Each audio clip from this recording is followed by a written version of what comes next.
People are always shocked when I tell them where I'm actually from.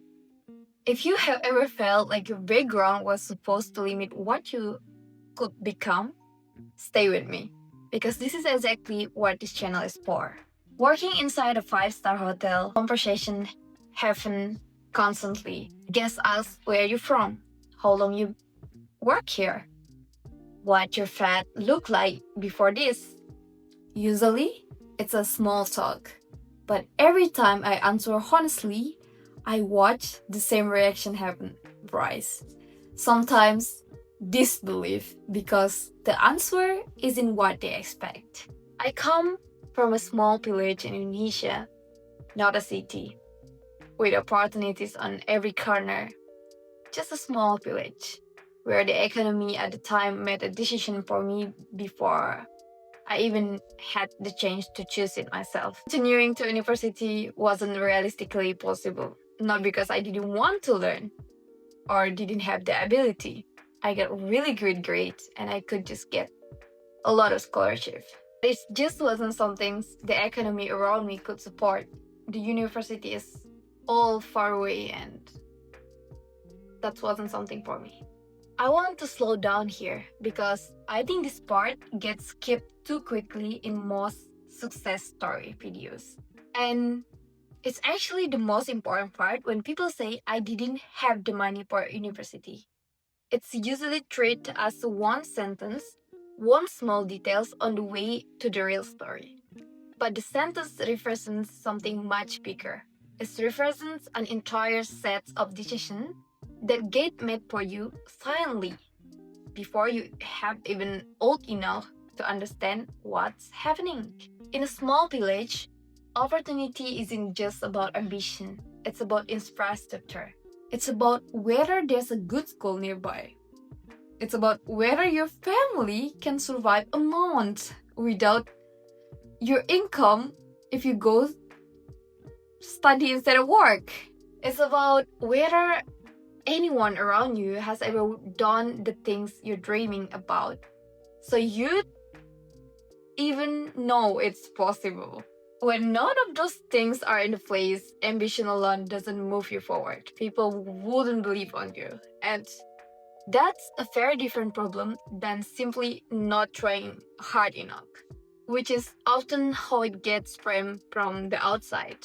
Especially as an Asian, you are more complicated with your family. You need to have approval of your family. And yeah, it's all limited. But at 18, instead of a university path, I left for Germany with almost nothing. Around 5 million rupiah, which was roughly $300. And the fight that followed wasn't a straight line to a 5-star hotel. It was learning a language completely alone, applying to hundreds of programs, being rejected more times than I could count. Eventually, the fight led here to working inside Marriott, one of the large hotel brands in the world. Yes, and this is the part guests react to, not the hotel itself.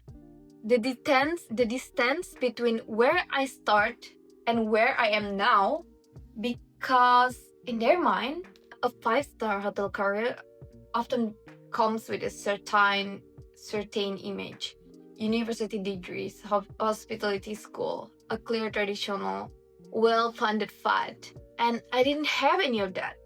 What I had instead was determination that come from not having other option handed to me, and just with hard work. And how I show myself to the world that I can do that, even without that kind of certificate. Even without that, not with B2 certificate. I need to confirm as well that I'm not doing a full-timer. I'm full-timer, but I'm also a part-intensive, because it's like a first step for me to get into this career. Before you start thinking I'm already in the well stage of my career or something like that. No, it's not. But here's something I've noticed. Working closely with colleges who did take the traditional path. Some studied hospitality management. Some come from families already connected to this industry. They often had something I didn't: structure. They understood service standards theoretically before ever stepping into a hotel floor. They knew certain etiquette instinctively because it had been modeled for them their whole life. But I noticed something else too. In situations that weren't in any textbook, an unexpected guest complaint, a last minute problem nobody trained for, a moment requiring quick adaptation, I wasn't behind.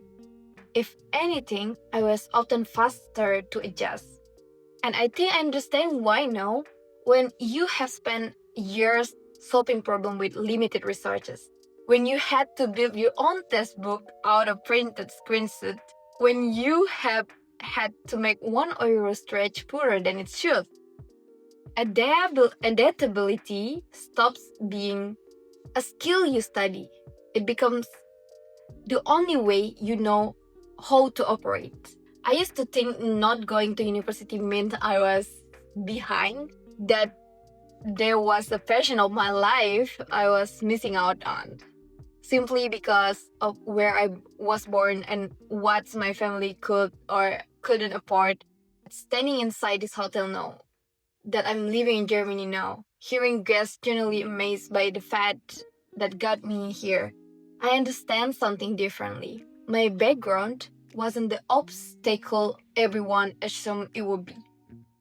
I was actually the reason I built the specific kind of resilience that got me here in the first place. If I'd had an easier path, a clear university route, unlimited researches, a family already established in this country or in this industry, I might never have developed the same determination that pushed me through 9 months of rejected application, or through learning German completely alone using nothing but a phone and a printer. I'm not saying university doesn't matter or that everyone's path should look like mine.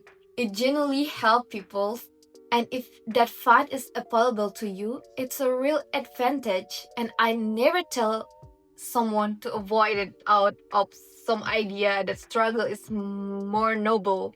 But I want you to hear this clearly. Not having access to the traditional path doesn't mean the door is closed.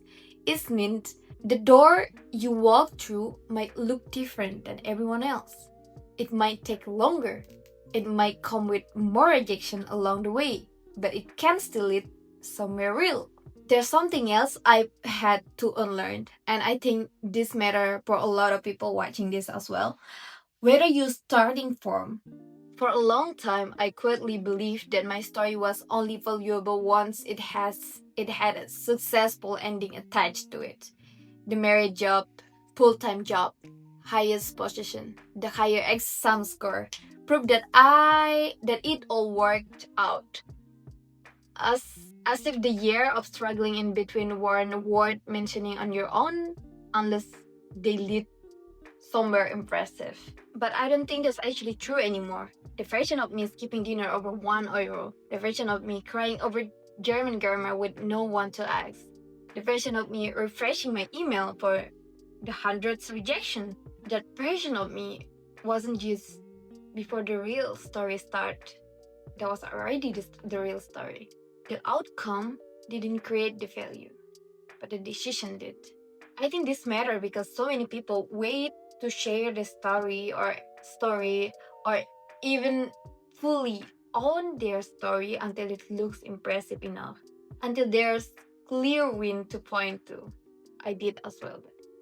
If you're in the middle of your version of this right now, still struggling, still applying, still being rejected without a 5-star hotel or any visible proof yet that it's working, I want you to know that doesn't mean nothing is happening. It means you're exactly in the part of the story that matters most, even if you can't see that yet. Every time a guest looked surprised by my story, I don't feel embarrassed by where I come from anymore. I feel like proof that the fad doesn't have to look traditional to actually work. Not because the traditional path is wrong, but because it's simply not the only path that leads somewhere real. This is really where the starting from zero story comes full circle.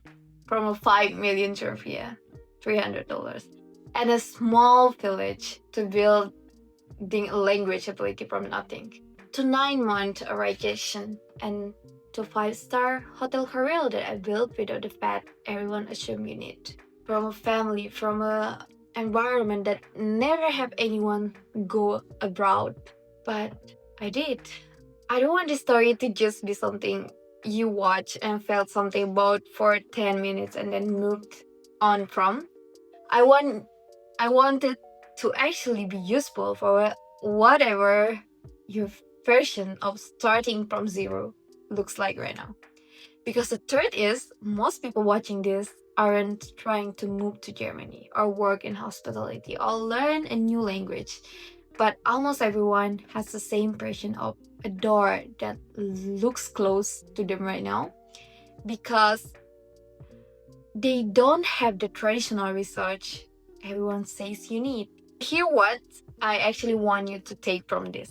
Beyond just the story itself, when you don't have the traditional fad available to you, there are usually three things you actually have control over, no matter how limited your research are. What you choose to keep trying at, even after you failed rejection. What's free or low cost material you're willing to turn into your own version of a structured research, the way I turn a free YouTube videos into printed textbooks. That's for example. And the last, how honestly you're willing to sit with this part of the journey that don't feel impressive yet. Instead of only valuing your effort once it produces a feasible result. None of those three things require money you don't have, or a traditional fight you can access. They just require the decision to keep going, even when nobody around you would blame you for stopping. That's really what I want this channel to become for you. Not just a place to watch my story, but a place where you actually listen inside this story, become something you can use in whatever version of starting from zero you're living through right now.